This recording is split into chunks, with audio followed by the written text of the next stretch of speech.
கடலூரில் 4 வழிச்சாலை திட்டத்தை விரைந்து முடிக்க வலியுறுத்தி 7 இடங்களில் சாலைகளை மறித்து மக்கள் போராட்டத்தில் ஈடுபட்டிருக்கிறார்கள். விவரங்களை வழங்க செய்தியாளர் ஸ்ரீதர் இணைந்திருக்கிறார்.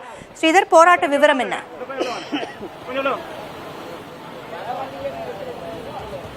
2018ஆம் ஆண்டு மத்திய அரசு சாலை விரிவாக்க பணி, குறிப்பாக விபத்துகளை தவிர்க்கவும் சாலையை அகலப்படுத்தவும் விக்கிரவாண்டியிலிருந்து தஞ்சாவூர் வரை 125 கிலோமீட்டருக்கு 3650 கோடி ரூபாய் ஒதுக்கீடு செய்யப்பட்டு அதற்கான பணி தொடங்கியது.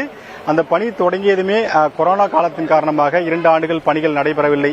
ஆனால் பல இடங்களில் சாலை குறுகலாக வருகிறது. திடீரென பெரிதாக வருவதன் காரணத்தினால் வாகன ஓட்டிகள் குழப்பமடைந்து தொடர்ந்து விபத்துகள் என்பது நடைபெற்று வருகிறது. கிட்டத்தட்ட 7 ஆண்டுகளாக இந்த பணி நடைபெறுவதால் பல்வேறு நபர்கள் வாகன ஓட்டிகள் விபத்தில் சிக்கி ஊனமுற்றிருக்கிறார்கள். அதே சமயத்தில் பல உயிர்கள் போனதாக தற்போது 7 இடங்களில் சாலை மறியல் போராட்டம் என்பது கடலூரில் நடைபெறுகிறது. குறிப்பாக மார்க்சிஸ்ட் கம்யூனிஸ்ட் கட்சியினர் இந்த சாலை மறியல் போராட்டத்தில் செய்து வருகிறார்கள். கன்றக்கோட்டை தொடங்கி சேத்தியார்தோப்பு வரை 7 இடங்களில் இந்த போராட்டம் என்பது நடைபெறும் காரணத்தினால் போக்குவரத்து அங்கங்கே பாதிக்கப்படுகிறது. குறிப்பாக காவல்துறை ஒரே இடத்தில் சாலை மறியல் செய்தால் இதன் கவனம் செல்லாது என்ற காரணத்தினால் 7 இடங்களில் செய்யப்பட்டு வருகிறது. இது குறித்து நேரடியாக சுப்பராயன் இருக்கிற அவர்களுக்கு ஐயா சொல்லுங்க, இந்த போராட்டம் எதற்காக, எவ்வளவு நாளா இந்த பணிகள் நடைபெற்று வருது, எத்தனை சமயம் போராட்டம் நடத்துறீங்க?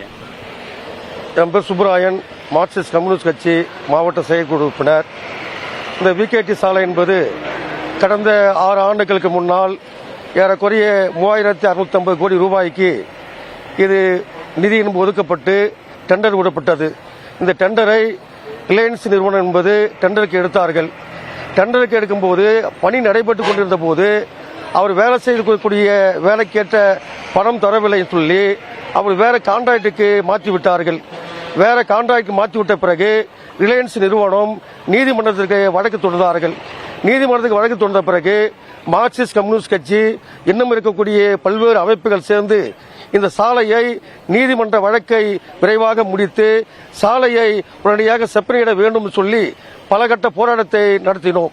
சாலை மறியல், உண்ணாவிரத போராட்டம், ஆர்ப்பாட்டம் போன்ற பல கட்ட போராட்டங்கள் நடத்தினோம். பல கட்ட போராட்டங்கள் நடத்திய பிறகு இது தொடர்பாக மாவட்ட ஆட்சித்தலைவர் அவர்கள் எங்களை அழைத்து பேச்சுவார்த்தை நடத்தினார்கள். அதன் பிறகு மீண்டும் போராட்டம் அறிவித்த பிறகு மீண்டும் காவல்துறை கண்காணிப்பாளர் அவர்கள் எங்களை அழைத்து பேச்சுவார்த்தை நடத்தினார்கள். இவர்கள் நடத்திய பிறகு மீண்டும் மார்க்சிஸ்ட் கம்யூனிஸ்ட் கட்சி எங்கள் செயற்குழுவை பேசி மீண்டும் இடத்திலே மறியல் போராட்டம் நடத்த போறோம் என்று அறிவித்த பிறகு இந்த கான்ட்ராக்டை வேற ஒரு நபருக்கு மாற்றி கொடுத்திருக்கிறார்கள். கோவிந்தராஜன் என்றக்கூடிய நபர் என்பவர் இந்த கான்ட்ராக்ட் எடுத்திருக்கிறார்கள்.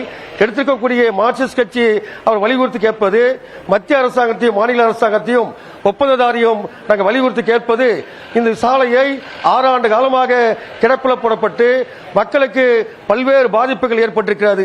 பல்வேறு பாதிப்பு ஏற்பட்டிருப்பதால் உடனடியாக இந்த சாலையை விரைந்து முடிக்க வேண்டும் சொல்லி சாலை மறியல் போராட்டம் நடத்துகிறோம்.